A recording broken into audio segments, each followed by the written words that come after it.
Saturday will go, Sunday will go, and Monday will come and you'll go back to the class. And like this teacher by name Mrs. Thompson entered the class for the first time. And she had this habit of starting her class by saying, "Love you all." But she knew she was lying because she could not feel that love for one of the students in the class who was very unkept, untidy. And there was nothing in the child that drew attention from Mrs. Thompson. She was little indifferent to the child.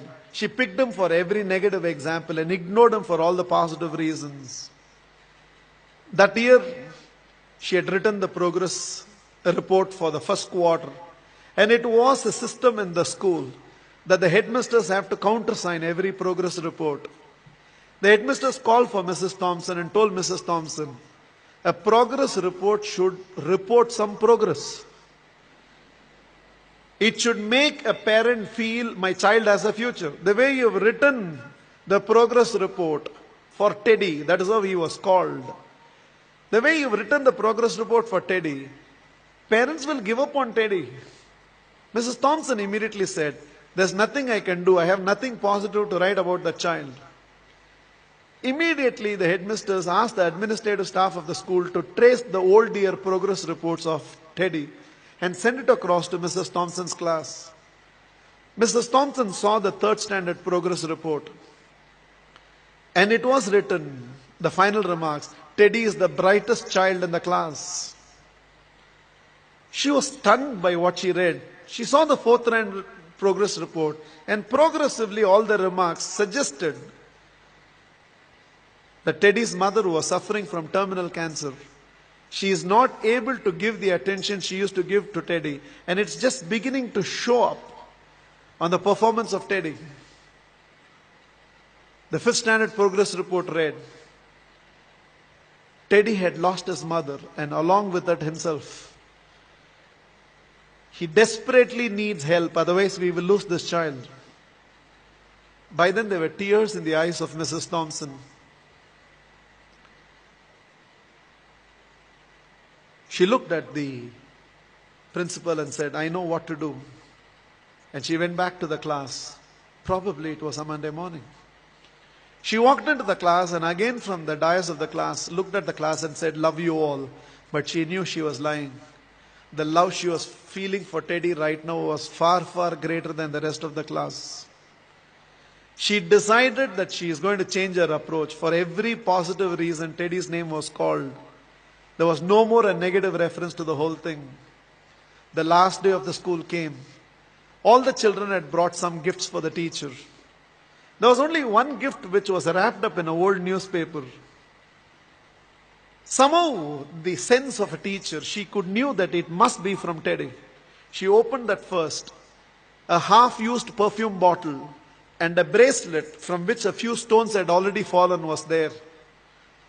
The whole class laughed, knowing it was from Teddy. But without saying anything, Mrs. Thompson just took that half-used perfume bottle, sprayed it on her, wore that bracelet. With a quarter smile, it seems Teddy told, now you're smelling like my mother. This is the last perfume that she used before she left me. And this is what was removed from her body before she was taken into the coffin.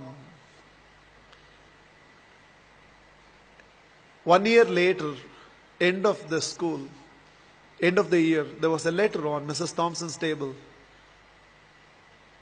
I have seen few more teachers, but you're still the best teacher I've ever seen. With love, Teddy. Every year till the end of the year, Mrs. Thompson used to get this letter from Teddy. I've seen few more teachers, but you're the best teacher I've ever seen, Teddy. Years rolled by, they lost contact. Somewhere an agent traced Mrs. Thompson, who had retired by now, and handed over a letter. And the letter was signed, Dr. Theodore, PhD. Teddy had gone on to become a PhD. And the letter read, I have seen many more people in life, Mrs. Thompson, This is your Teddy. You're still the best teacher I've ever seen. I'm getting married, and I cannot dream of getting married without your presence. Along with that enclosed were to and fro flight tickets. Mrs. Thompson couldn't resist. She no more had the perfume bottle, but she still preserved the bracelet. She wore that and went to the church.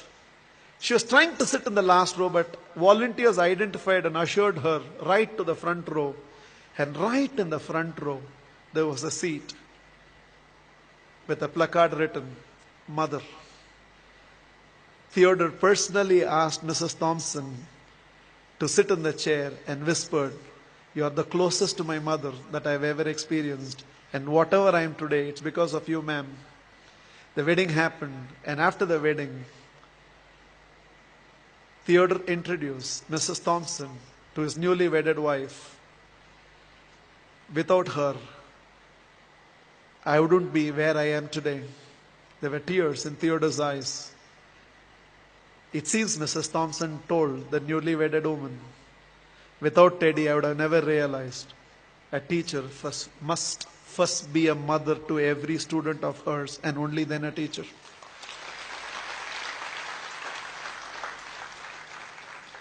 This is just my request to all of you. There is a Teddy sitting in your class. When you go back to your classroom on Monday morning, there is a Teddy in that class, and you can be that Mrs. Thompson. Please, on Monday, don't go back to the institutes as a teacher. Go back as a parent who can also be a teacher and be a turning point in the life of those children. You plus me. I believe we can build a new world.